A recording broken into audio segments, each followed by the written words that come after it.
कामावरनं आल्यावर कुठनंही आल्यावर पहिले चहाची तलप लागते आणि संध्याकाळ झाली म्हणजे चहा लागते. तर घरी येऊन बघते तर काय फ्रीजमध्ये तर दूधच नव्हतं. मग कुणाला फटक्यात गेला त्याने आणलं दूध, मी ठेवली चहा. येताना त्यांनी कढीपत्तासुद्धा आणला. आज मला कढी बनवायची होती. तर नसतं का एखादा दारू पिणारा माणूस की त्याला दारू पिल्याशिवाय होत नाही. तसंच आपण काही जण चहाचे तल्लप आहे, की चहा पिल्याशिवाय आपल्याला काही होत नाही. सेम त्यांच्यामध्ये आणि आपल्यामध्ये काही फरक नाही. एवढं त्यांचं ते व्यसन आहे आणि आपण हे घरी बनवून चहा पिऊ शकतो एवढंच फरक आहे. बाकी काही नाही. तर गोडाऊनमधल्या कामगार लोकांना ही चहा बनवून पाठवायची होती. बहिणीला आज चहा प्यायची होती तिला पण मी चहा पाठवून दिली बनवून. त्यानंतर भांड्याचा डोंगर इथं बघू शकता तुम्ही. एक सांगू का? अख्ख्या घरामध्ये कुठेही घाण असू द्या, कुठेही बेडरूममध्ये, हॉलमध्ये कुठेही असू द्या, पण किचन स्वच्छ पाहिजे मला. किचन स्वच्छ असलं का तरच माझं मन प्रसन्न राहतं आणि मला बघायला सुद्धा छान आवडतं आणि मला काम करायला पण वेगळाच उत्साह येतो. जर किचनमध्ये घाण असली तर मला बिलकुल पटत नाही. ते बहिणीचं घर असो, आईचं घर असो, माझं घर असो किंवा पाहुण्या-रावळ्याचं असो. इथं बेसिन तर मी पहिले स्वच्छ करून घेत असते बघा. तर मग काय भांड्याचा डोंगर तर मी घासून घेतला. त्यानंतर आता बघा कपड्याची बारी बघा. म्हणजे 40,000ची मशीन असून घरामध्ये अक्षर हाताने कपडे धुते. वाटेल का कोणाला?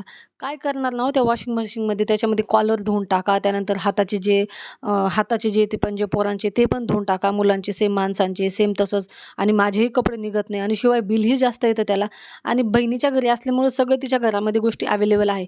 पण मला एवढ्या काही गोष्टींची सवय नसल्यामुळं मला तर त्या वॉशिंग मशीनमध्ये बिलकुलही कपडे पटत नाही बघा. जास्त आमच्या घरामध्ये ना जास्त कपडे मळालेले असते. आता वॉशिंग मशीन आहे चांगली असं नाही. पावसाळ्यामध्ये खूप जास्त काम आहे ती कपडे सुकवायला. पण काय करणार आमच्या घरामध्ये तशी लोकं नाही आहेत ना, जेणेकरून कपडे घाण होणार नाही किंवा एकदम व्यवस्थित येतील, व्यवस्थित जातील. नाही आमची तर पार असं येतील ना, सकाळी जर इस्त्री करून जर पाठवलं ना, संध्याकाळी असं वाटेल की मातीत लोळून आले का काय. एक दिवसात ड्रेस घाण होते आमची तर. मुलं असो, माणसं असो, आमचे सुद्धा तसेच होते काय सांगावं.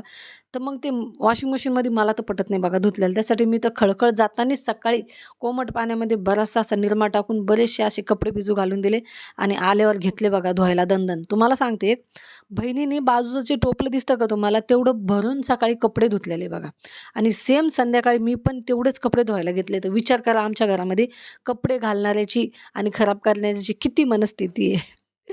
सो असं करणार काय आता जे आहे ते तर करावंच लागणार आहे. सकाळी हे बघा हे मी धुतलेत आत्ता. हे टोटल कपडे मी धुतलेत आता. तुम्ही म्हणता त्यात काय नवल आहे, आम्ही ते रोजच करतो. काही नवल नाही हो, फक्त तुमच्यासोबत सांगायचं आहे. तुम्हाला बोलायला आवडतं बस बाकी हेच आहे. तर हे बघा हे ढीग तिने धुतलेला आहे सकाळी हां. तर चला आता पुढच्या कामांना आता सगळे कामं दाखवते म्हणजे हे काम कशाला मी सोडणार. आता हिचं हे मिक्सर आहे बघा असं डोकं खराब होतं आणि हिच्या मिक्सरला मला तर बिलकुल पटत नाही. माझ्याकडून आटेच लागत नाही. 2 वेळेस माझ्याकडनं जे खालचं ते लावायचं नसतं का भांड्याचं ते तुटून गेलं माझ्याकडनं. 2 वेळेस मी बसून आणलं. आता हे तुम्ही म्हणता हे काय करते तर बघा 5-6 दिवसापासून पोळ्या जास्त होत आहे माझ्याकडनं. 2-2, 3-3 पोळ्या तर एक टायमाला शिल्लक पडते. आता शिळं म्हणल्यावर कोणी खाणार नाही. मला ॲसिडिटीचा प्रॉब्लेम आहे, तर मी जास्त शिळं खात नाही.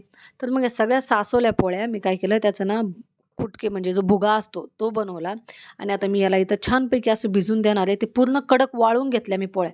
त्यात काही एक नरम नव्हत्या. आता मला सांगा हे केलेलं छान आहे.